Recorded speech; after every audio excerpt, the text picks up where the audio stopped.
Hi everyone, this is Sean. Welcome back to my channel. In today's video, I am going to briefly discuss an issue that came up with one of my YouTube short videos where I was demonstrating to my kid at the time, who was about 13 years of age, how to shoot an AR-15 in a low light condition.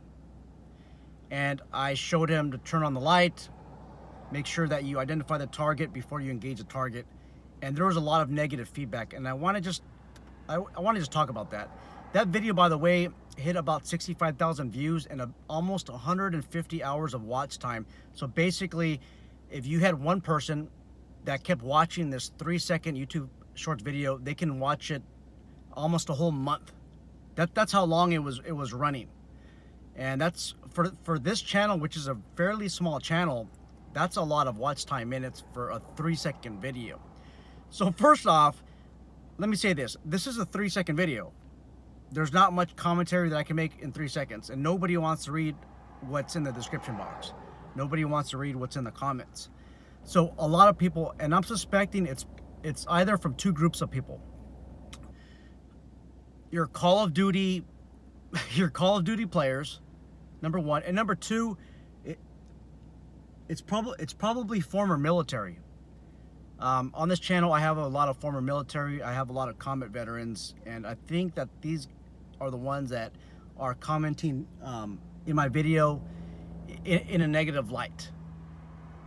Okay, so first we need to distinguish that there are combat theaters across the world. If you are in a combat operation and the enemy is nearby, the insurgents are nearby, I hope that if you're working in the dark that you don't turn on white light. I hope so, because you're going to get yourself absolutely killed. And that's what nobody wanted to hear on my dialogue back and forth on my YouTube Shorts video. I actually can't believe that I'm addressing this topic, but there's just so much negative comments from a lot of the trolls. You also have to realize that in the military, a lot of these special operations unit, they have night vision. They have infrared capabilities.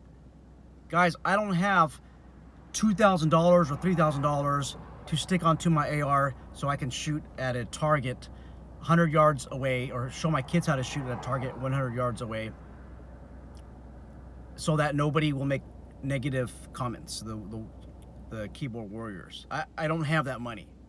Ideally, if you are going to challenge a threat in a dark environment or low light, ideally you want night vision or some type of infrared capabilities.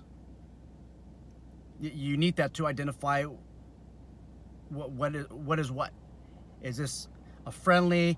Is this somebody who's trespassing on your property that's hell-bent on hurting you or your family? That's the obvious way to go. If you don't have that capability, then you use white light. And I'm still going to say this.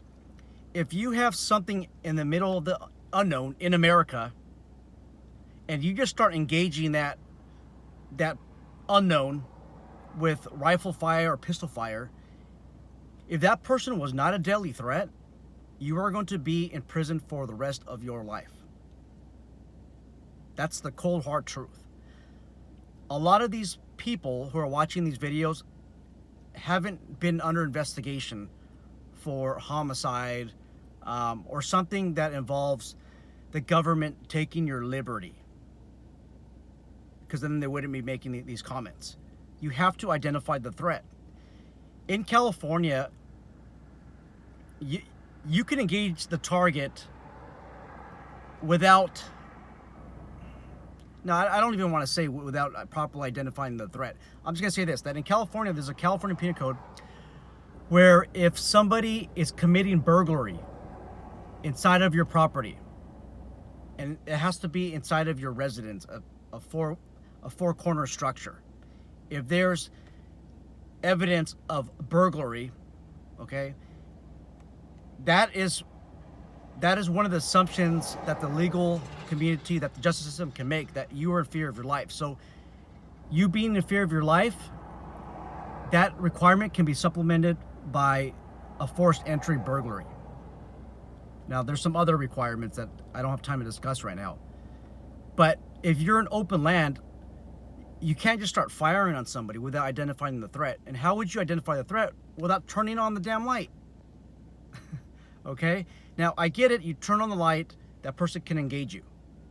Now, I also get it. If that person is shooting at you, you should not turn on the light, because you're obviously creating yourself as you're causing yourself to be a human beacon. Okay, the threat is going to know to shoot in your direction. So I get it, guys, but it's absolutely necessary to identify the person that you're about to engage and identify the threat. Some people are commenting, why 100 yards? That's not defending yourself. That's an assault. Look, if you can if you can engage a threat at 100 yards with dead accuracy, then at 25 yards, you can engage a threat with dead accuracy. And at 7 yards, you can also engage the threat at dead accuracy.